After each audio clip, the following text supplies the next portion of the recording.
Well, I've been farming since I was about 12 or 13 years of age. I didn't like it at an early age. And I said, well, I'm gonna lead a farm. I went to Chicago and I experienced the type of life they were living, new suits.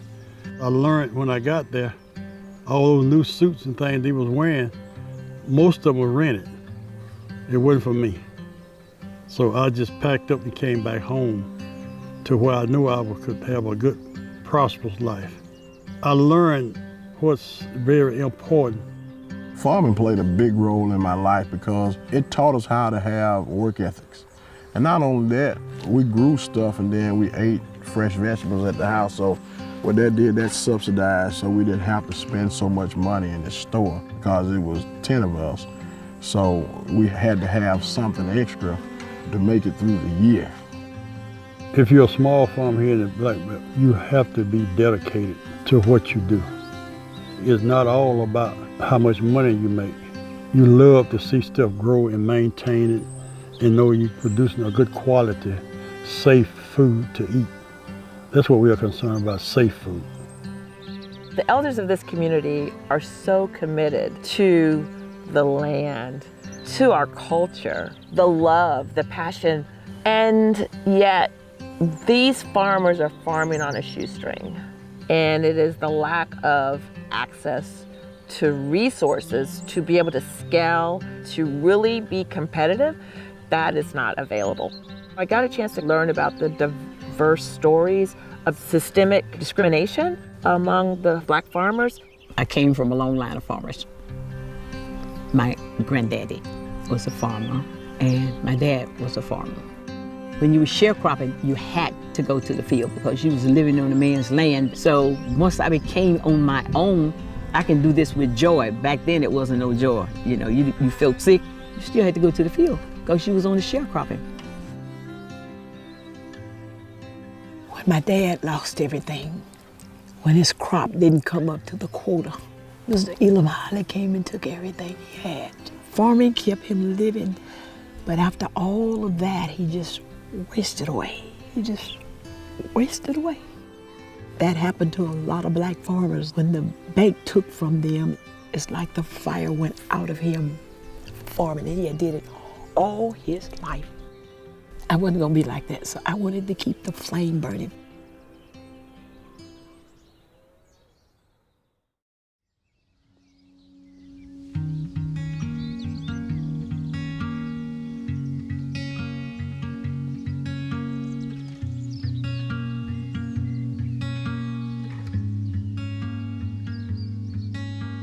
The love of farming really has relegated us to just being gardeners, maybe large-scale gardeners, but definitely not able to compete and farm on that larger scale. Mostly my parents gave, never sell. So for years I just grew and gave. The neighborhood, the people we knew, people we didn't know, you just cut greens and took it to them. And the more I did it, the more I liked it. It's a blessing because the Bible tells you it's more blessed to give than it is to receive. And I always tell the Lord, if you bless my seed, I'll feed your people. But you got to have the love for it. It's got to be in your heart just like everything else. If you don't, you're just not gonna do it.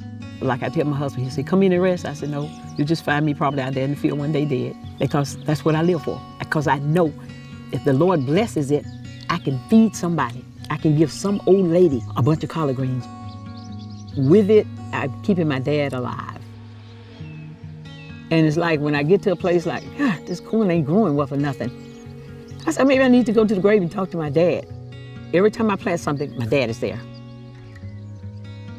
There's still farmers who don't have a high tunnel. There's still farmers who don't have a well. And when I talk to them, the story that I've been getting is, I've been there, we've tried, we didn't get it. When I first came and started asking for those resources, I wasn't really told directly how to access them. I wouldn't take no for an answer. I kept going back.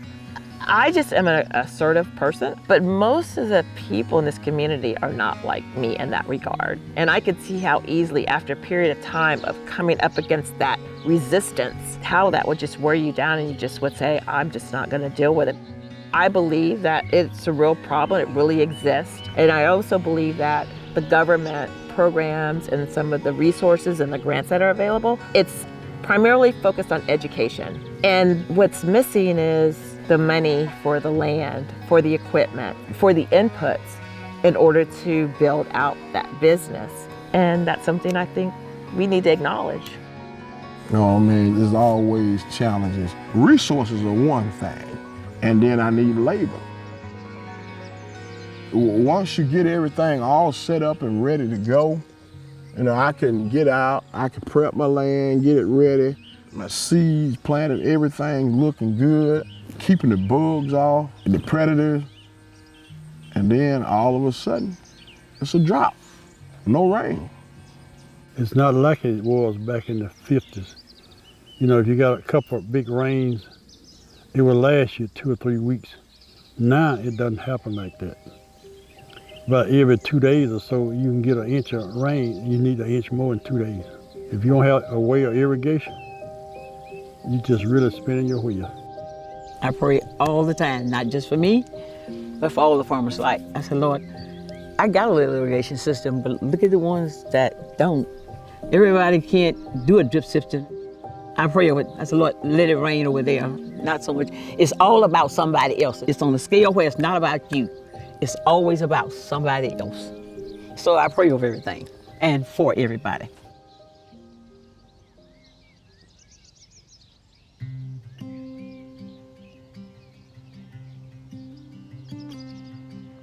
I'm trying to grow this because it's good for my system.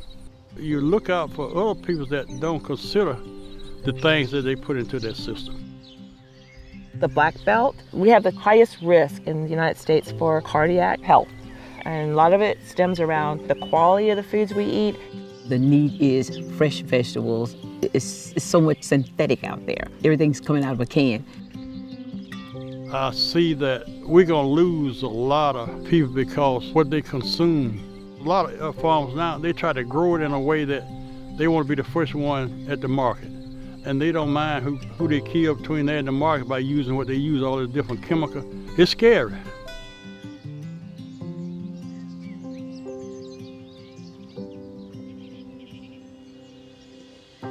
I believe it's really important that the next generation take an interest in farming. I think it's up to us as current farmers to interact and connect with younger farmers to be able to pass this art, this skill of farming.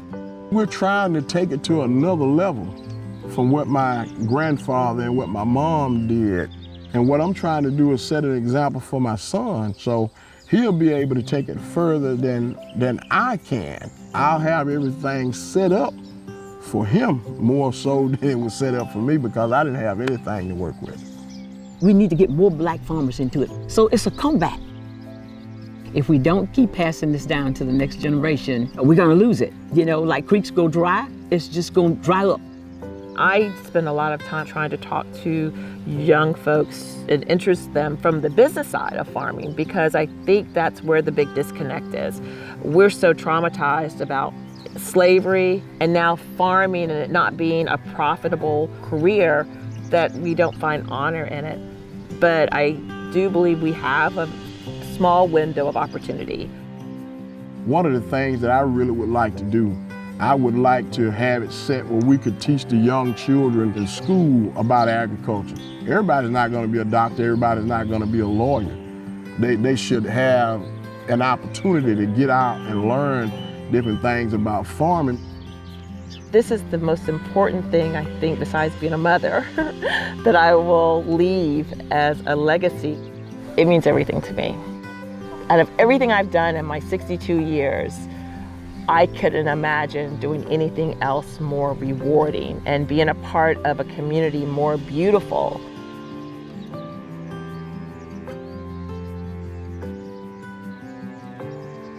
I can make a direct impact. I went and got skills and tools for a toolbox to be able to bring back to the Black Belt, and that's why I'm here.